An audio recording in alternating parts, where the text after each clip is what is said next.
What's up, friggin' world? Welcome back to another Stay Fresh production. My name is Justin Copeland. On this channel, Stay Fresh Productions, we talk about everything fragrance related. If you have an interest in that kind of content, then please consider joining the Fresh Squad. I promise you it'll be the easiest thing you do today.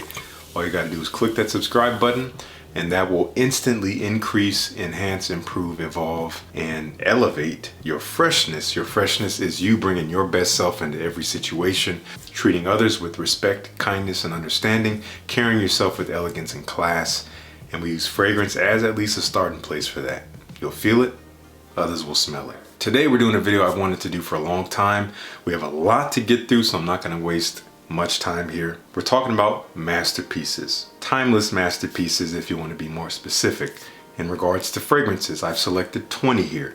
Now, a little disclaimer, I want to be very clear about this. There are many fragrances I do not have or have not smelled. So, if there's a fragrance that you consider to be a masterpiece, and I don't talk about it here, that doesn't mean it's not worthy of being here. So just keep that in mind. Now, I want to be very clear about what I mean by masterpiece. This word is thrown around so much in regards to fragrances, and people will tend to throw this word around when they simply really love a fragrance, when it moves them in a subjective way, in a personal way.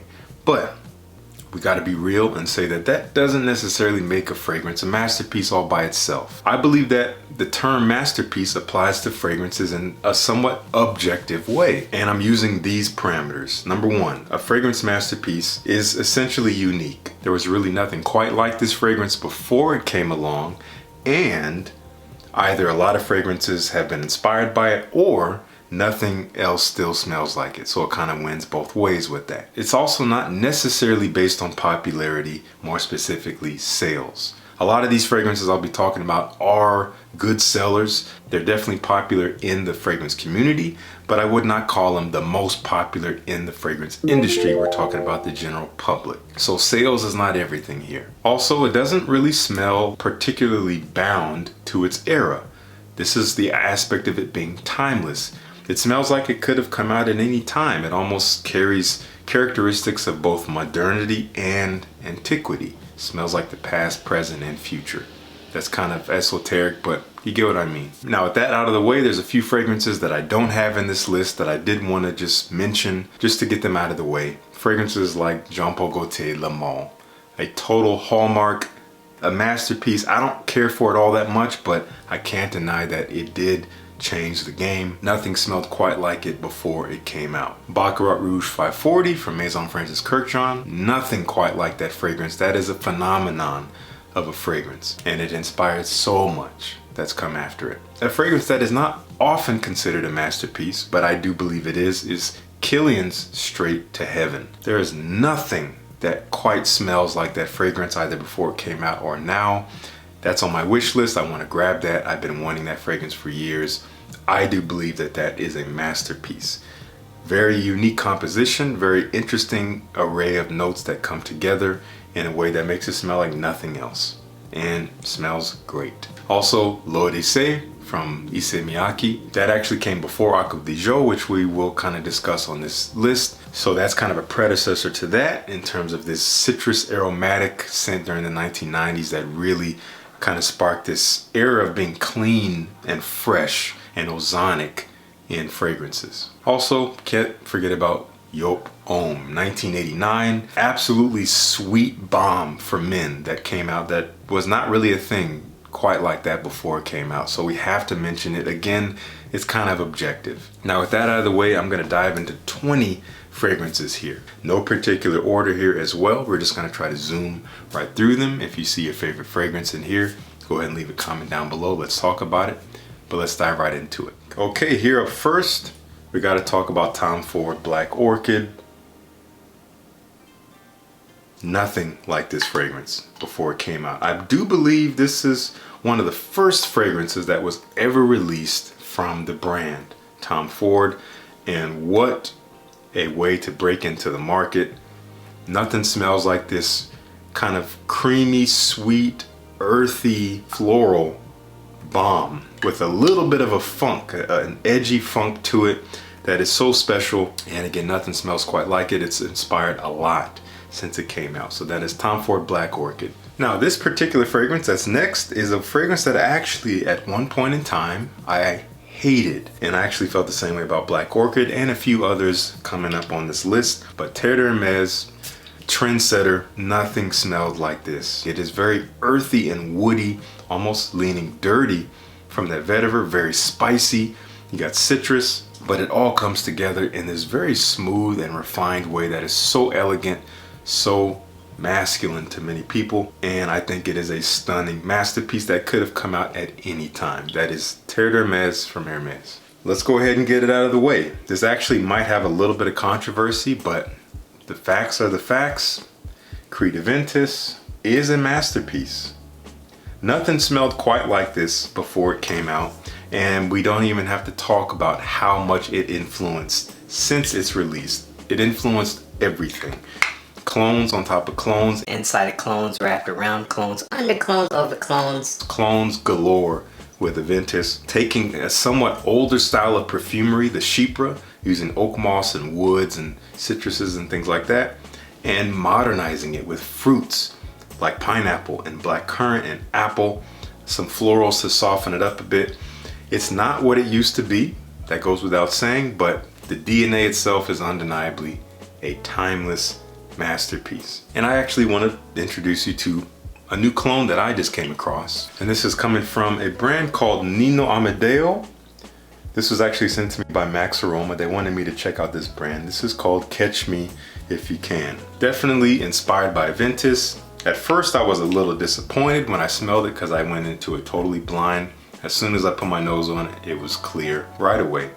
But if anything, this is more along the lines of what Aventus used to be. It doesn't smell like older batches of Aventus, don't get me wrong. This is not a suitable alternative for these old batches, so don't take that way. But it's fruitier and a little sweeter than the current batches of Aventus, which are a little bit more on the watery, citrus, woody side of things. They're not very fruity. I like them fruity. If anything, this reminds me a little bit of Pineapple Vintage, the original Pineapple Vintage from Parfum's Vintage, which was kind of one of the hallmark clones after Club de Nuit Intense. To this day, it's still one of the most highly regarded clones out there. This is nice. I gave it a full wearing, lasted on the skin about 7 hours. It was giving me Aventus vibes, but perhaps a little bit less woody, a little bit less mossy, a little bit more playful, so to speak. So definitely going to link to this down below if you want to check out Catch Me If You Can or any of the fragrances from Nino Amadeo. Just wanted to throw it on your radar. Again, this was courtesy of MaxAroma, so I'm going to have them linked down below along with all these fragrances. Okay, so we got to talk about Acqua di Gio 1996. I don't have a bottle of that. I had a bottle of that years ago. I actually dropped it and broke it and was not moved to replace it. But I do have probably its most popular flanker, at least here in the community. This is called Profumo, and you probably own it already.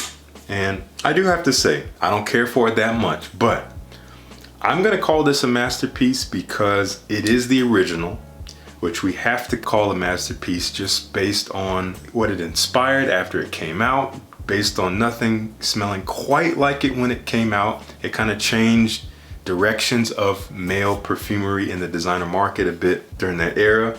And this takes that DNA and just makes it more. It's beefier, it's stronger, it's woodier, it's a little darker and smokier, which is actually maybe a bit polarizing as compared to the original. But I'm just using this as basically a stand-in. I think it works as kind of a masterpiece. A lot of people would agree. Again, I don't really care for it that much, but objectively speaking, this DNA is timeless. It's a masterpiece DNA. That is Acqua di Gio Profumo. Yet another one that might be a little disputed, but I have always felt like this DNA is a timeless masterpiece DNA ever since it first came out.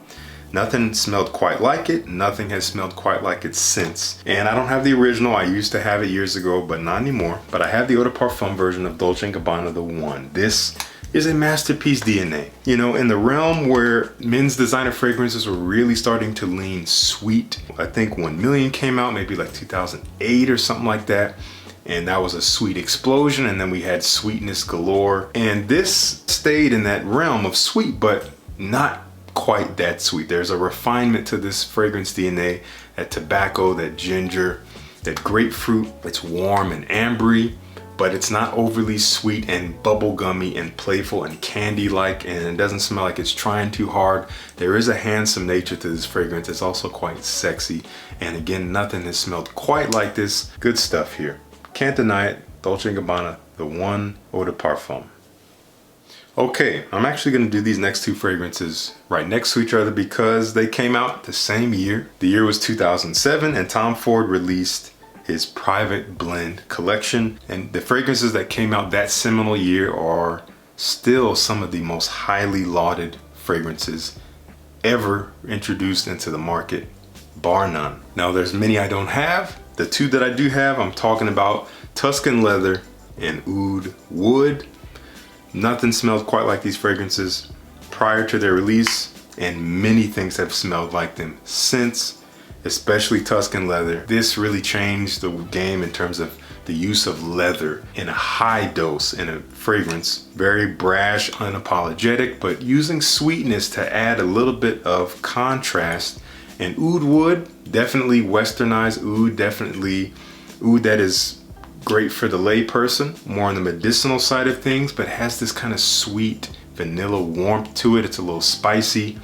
It's just a beautifully balanced oud scent that smells like nothing else out there. Both of these elegant fragrances, this one especially being refined, easy to wear when you're dressed up, whereas this is one you could easily wear on a night out, kind of dressed in a leather jacket if you do want to be that badass in the room. So Tom Ford Private Blend Collection, we could say the entire original collection could be here, like Tobacco Vanille, which I don't have, and others, but this is what we're dealing with here, these two. Also released in 2007, and this one could be disputed by some. This is Reflection Man from Amouage.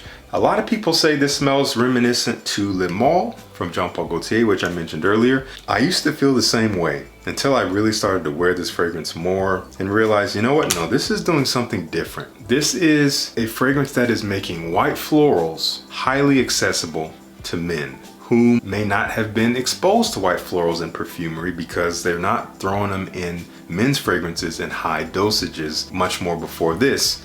And this really brought it to men's faces and saying, hey, you can smell powdery and clean and a little creamy and sweet and like a white flower like neroli and jasmine, but still retain your masculinity. And I think this really did it well. I think that's why it's a great introduction into the house.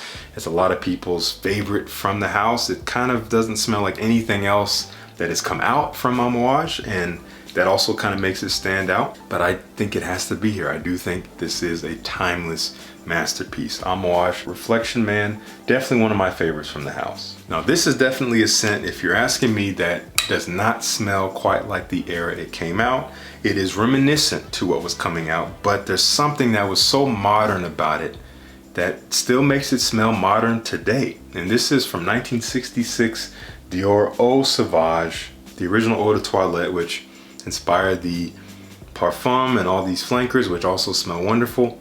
But this is a classic citrus aromatic scent using lemon, maybe using some bergamot, using woods, using some herbs. Smells both complex but also simple, easy to wear, very classy. Can smell maybe perhaps a little bit more mature to some, but I think you can wear this to this day, no problem. Daytime, dressed a little bit more elegantly during the warmer months. This is perfect stuff. I think it's a masterpiece. It's crazy to think that it's still being sold after all these decades. That is Dior Eau Sauvage. Jean-Claude Ellena. We already saw his work with Terre Hermes. Now we got to talk about this one, Un Jardin sur le Nil. He did some outstanding work with Hermes, and this is another one of his creations that smells like nothing out there. Smells like vegetables and water and florals. It's beautiful. It's light, it's watery from lotus flower. You have a little bit of this carrot nature in there. You have something representing tomato in here. Ultimately, it's kind of a strange fragrance, but it just works. It's easygoing, it's easy to wear. It's super casual, but also so unique. It doesn't smell like something you would just spray on fresh out of the shower to smell clean. There's personality here. It's kind of transportive, and I think it's a masterpiece. I think many would agree. Un Jardin sur le Nil. All right, from Dior, 1988, if I'm not mistaken. Fahrenheit. Yeah, again, you may not like it, This is kind of a polarizing fragrance, but we gotta admit, it's timeless. It's a masterpiece.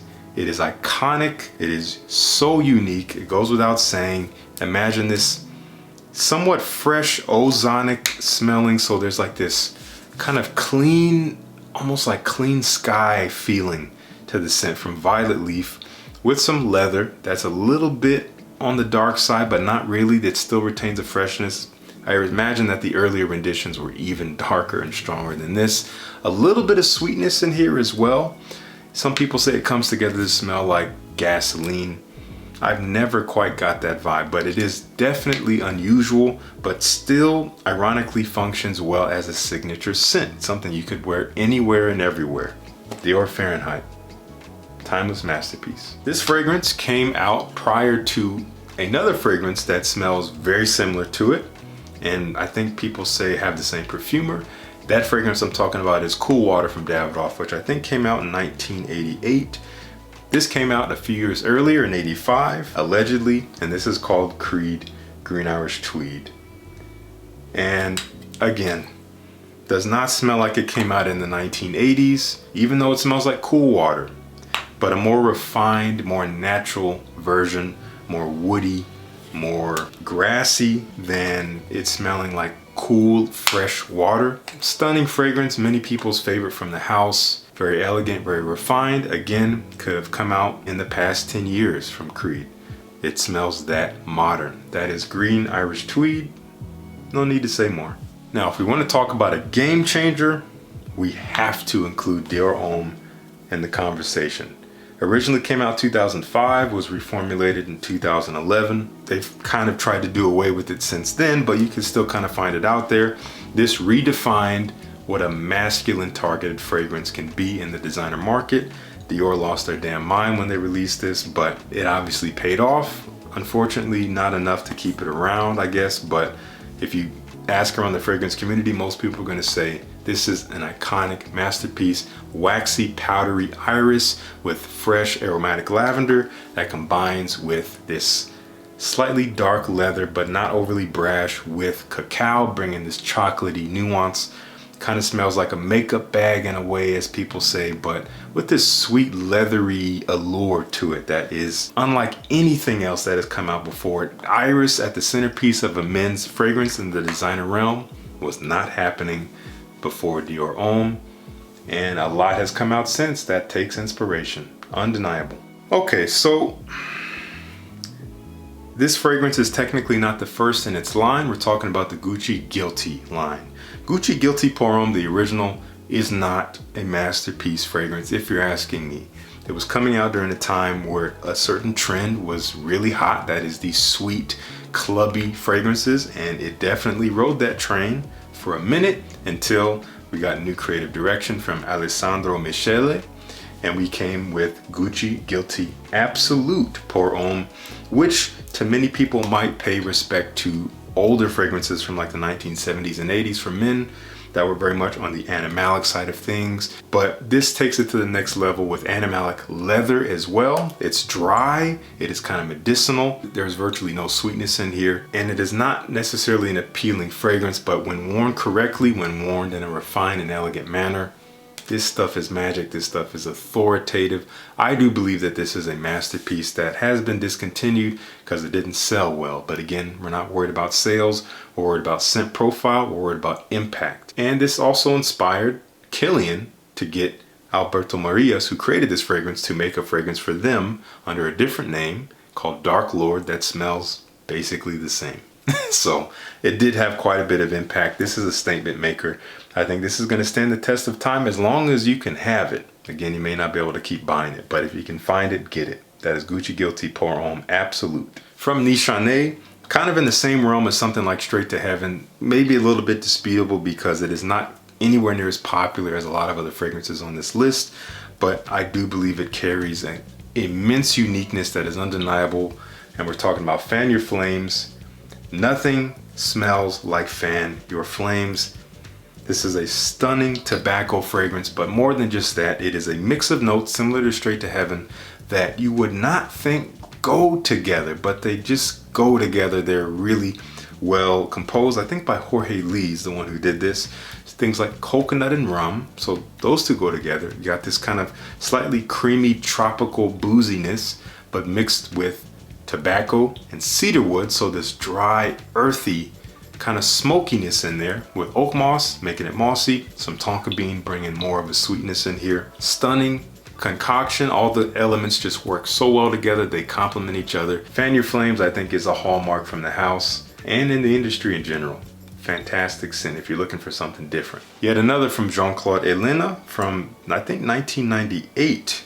We have Cartier Déclaration. This does not smell like it came out back in the 1990s. This smells like it could have come out this year. If you're asking me, this takes some elements that were perhaps popular in men's perfumery at the time. Very aromatic, citrusy, spicy, maybe still kind of retaining elements of like the citrus aromatic or the fougere, but enhancing cumin in here, making it a little unusual, but bringing in bitter orange and cardamom that makes it so cooling and fresh and citrusy, almost mouth-watering, but quite woody and spicy, and also a little bit floral.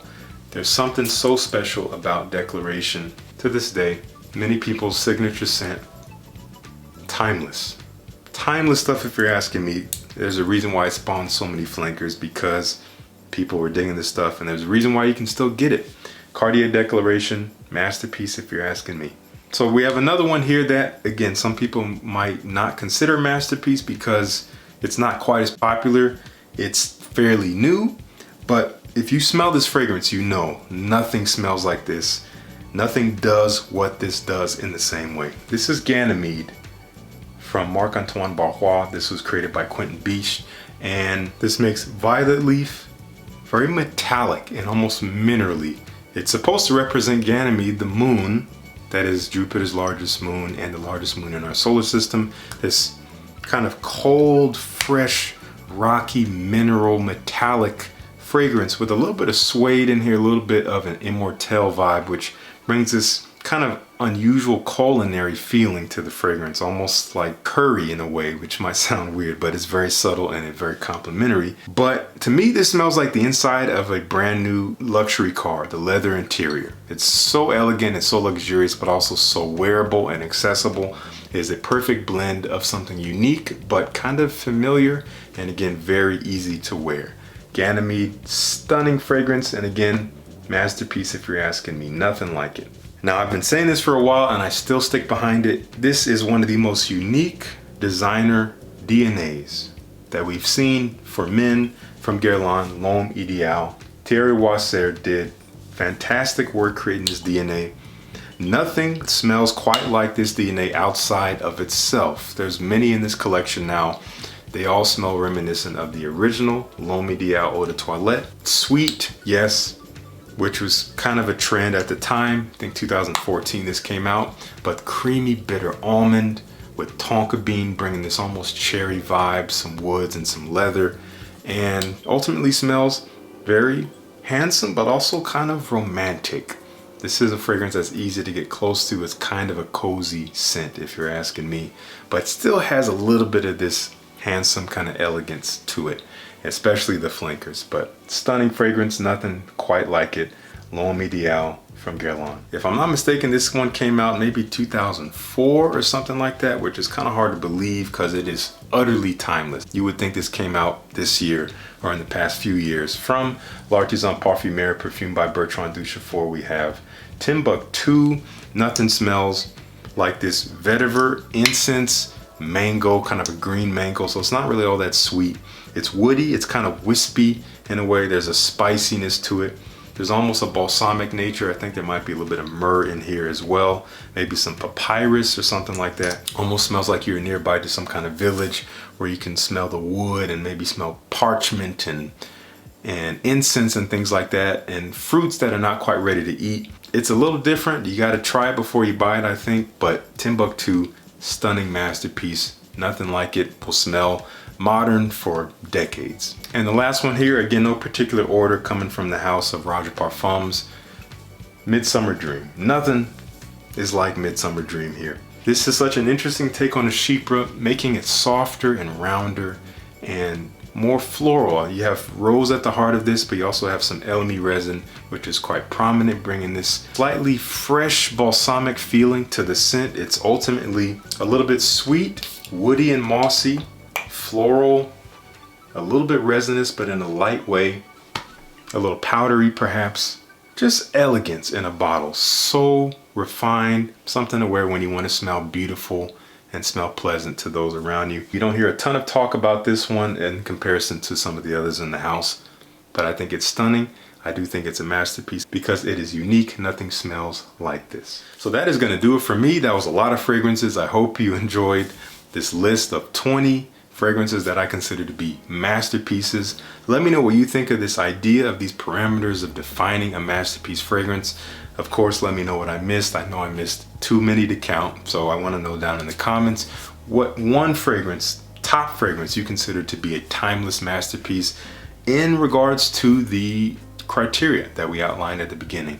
If you liked the video, please like the video. It really helps me out so much. Please consider joining the Fresh Squad by subscribing to enhance your freshness. Bring your best self into every situation. I want to help you do that with every video I make, and I'd love to have you as a part of the squad.